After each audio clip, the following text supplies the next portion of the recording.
ना होगा, और अगर सब मिलकर कोशिश करें तो रास्ता निकल सकता है। राजू के चेहरे पर एक उम्मीद की किरण जागती है।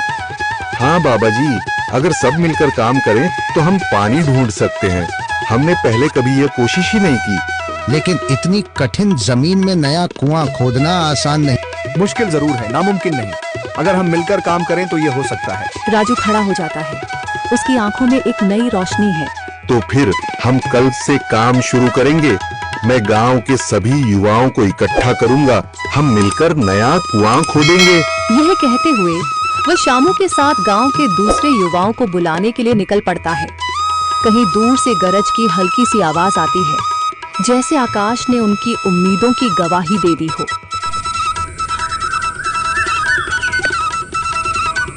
अगली सुबह राजू और शामू गांव के युवाओं को इकट्ठा करने निकल पड़े। चौधरी महेश की हवेली के सामने एक भीड़ जमा है। बाबा जी, संदरी, गांव के कुछ बुजुर्ग और किसान सभी मौजूद हैं। हम हाथ पर हाथ रखकर नहीं बैठ सकते। अगर अल्लाह ने हमें हिम्मत दी है तो हमें खुद पानी के लिए मेहनत करनी होगी। हम एक नया कुआं खोदेंगे। लेकिन राजू, क्या हमें यकीन है कि वहाँ पानी मिलेगा? बेटा, पानी जमीन के अंदर होता है, बस सही जगह खोदने की जरूरत है। हमने अपने बुजुर्गों से सुना था कि पुरानी नहर के पास जमीन नरम थी, शायद वहीं पानी हो। बाबा जी सही कह रहे हैं। अगर तुम सब यह काम करने के लिए तैयार हो तो मैं अपने कुछ मजदूर भेज सकता हूँ। धन्यवाद चौधरी जी, लेकिन हम सब खुद भी मेहनत करेंगे। यह हमारे गांव के अस्तित्व की लड़ाई है। संदरी, जो अब तक चुप थी, आगे बढ़ती है। हम औरतें भी पीछे नहीं रहेंगी। हम पानी लाने की व्यवस्था करेंगी, खाना बनाएंगी, ताकि तुम सब आराम से काम कर सको। यही हिम्मत चाहिए थी संदर। पूरा गांव एक नई उम्मीद के साथ कुआं खोदने की तैयारी में जुट जाता है। दूसरी ओर कुआं खोदने का काम शुरू हो चुका है।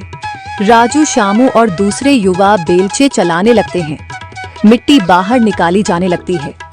तेज गर्मी के बावजूद सब पूरी हिम्मत के साथ जुटे हुए हैं।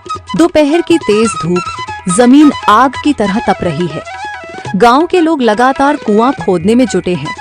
हाथ छिलने लगे हैं, माथे से पसीना बह रहा है, मगर किसी ने हार नहीं मानी।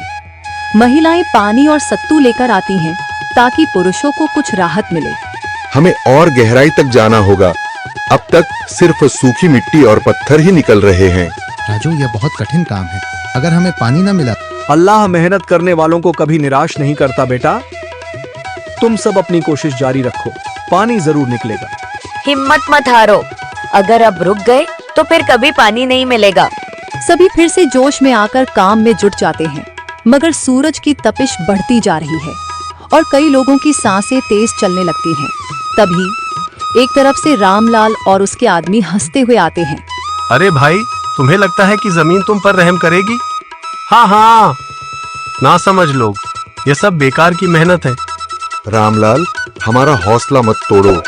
अगर तुम मदद नहीं कर सकते तो कम से कम मजाक भी मत उड़ाओ। मदद? हाँ, मैं अपने कुएं का पानी बेच सकता हूँ, मगर मुफ्त में नहीं दूंगा।